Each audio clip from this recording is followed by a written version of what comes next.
Minecraft Creeper in TinkerCAD. Episode 4: A New Hip. If you closely observe the way creepers walk, you will see that they have a distinct hip design.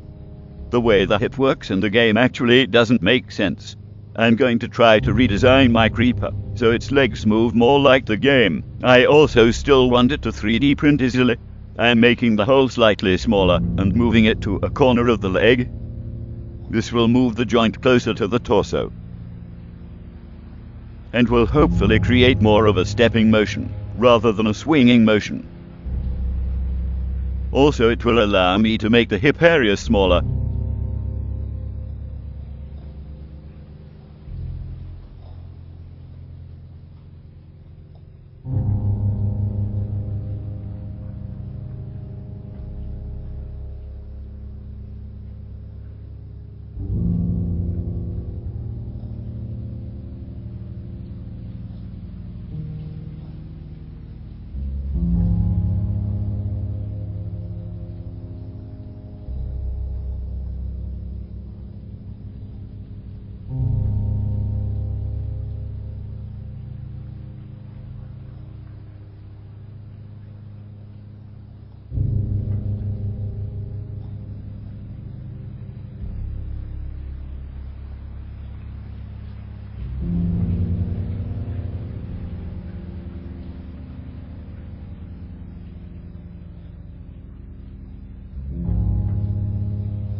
Because I have moved the joint off center, I need to have two kinds of legs. The right legs will need to be a mirror image of the left legs, but also the back legs will need to be a mirror image of the front legs.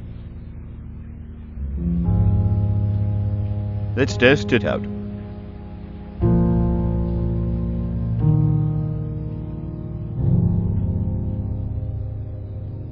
It looks better, but something is still not quite right. The top of their legs is not supposed to be rounded off.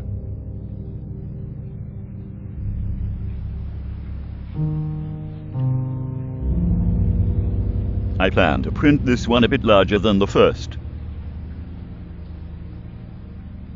Stay tuned.